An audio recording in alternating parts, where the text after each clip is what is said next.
ভোটের টাইমে এসে আমার পা ধরবেন, আর তারপরে আমাকে আপনি চিনবেন না।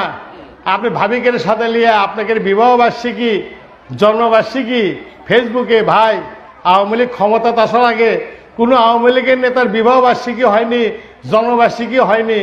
যারা যারা ক্ষমতায় যা টাকা কামাই করছেন প্রত্যেকটা মানুষ ফেসবুকে ছাড়তেছেন ভাবিক সাথে লিয়া যে আজকে আমাদের বিবাহবার্ষিকী। বাপরে, 60 বছর 65 বছর হয়ে গেছে, আপনার বিবাহবার্ষিকী পালন করতেছেন এখনো? আরে আপনি যে কেক কাটতেছেন, আপনি কি লজ্জা লাগে না যে আমার যে কর্মী যে মাঠে মাচাঙ্গে ক্যাচাল করছে এই আওয়ামী লীগের জন্য, বঙ্গবন্ধুর জন্য, শেখ হাসিনার জন্য, তার বাড়ির যে বাজারটা নাই, এটা কি আপনারা খেয়াল করছেন? নিজের জন্মদিন, বিবাহবার্ষিকী, ছেলেকে দেশের বাইরে পাঠায় লেখাপড়া করান, সব করতেছেন আপনারা। কিন্তু আমার মাঠ পর্যায়ের কর্মীরা, আমার রাস্তার কর্মীরা, আমার গ্রামের কর্মীরা কি করতেছে, কি খাচ্ছে, আরে ভাই একদিন এসে খোঁজ নেন না, তাও তো আমার কর্মী খুশি হয়। আপনারা কে এমপি হবেন, কে মন্ত্রী হবেন, আমাদের কোনো যায় আসে না।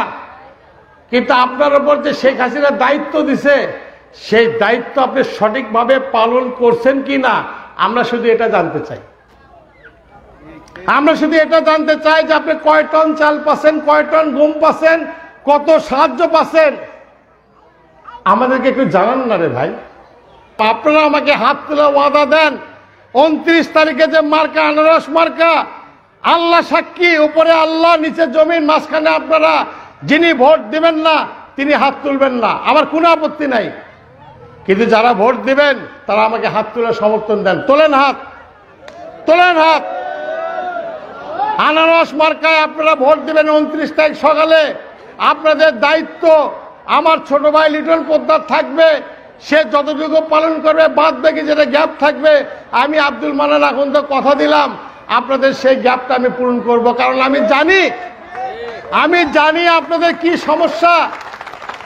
আপনাদের সমস্যা নিয়ে আমি 6 বছর ধরে মাঠে ময়দানে কাজ করতেছি। আমি বলছিলাম যে আমার প্রত্যেকটা বোনের ঘরে সতীনের ঘর কিস্তি, সব কটা বোনের ঘর কিস্তির।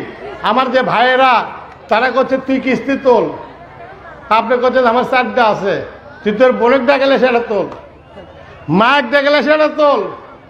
সমস্ত কিস্তির এই ঋণের বোঝা আজকে আমার মায়েদের ওপর, আমার বোনেদের ওপর। আমার ভাইয়েরা কিন্তু ফিরে আছে, খুব মনের যা চা খাচ্ছে, সিগারেট খাচ্ছে আর পেঁয়াজি খাচ্ছে।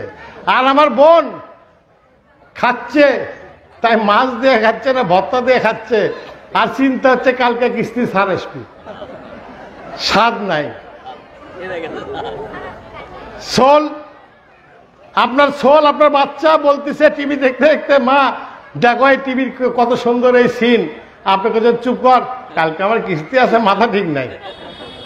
তাহলে আমার এই বাচ্চা আপনার আদর থেকে বঞ্চিত হয়ে গেছে। আমরা এই কথাগুলো বলতেছি। আমার বিরুদ্ধে সবাই কে কি বললেন আমি জানি না, আমি কারো বিরুদ্ধে না ভাই, আমি শুধু বলতেছি আপনি যে দায়িত্ব নিছেন সেই দায়িত্বটা সঠিকভাবে পালন করেন। আপনাকে আমি স্যালুট জানাবো, আপনার পাও ধুয়ে পানি খাবো।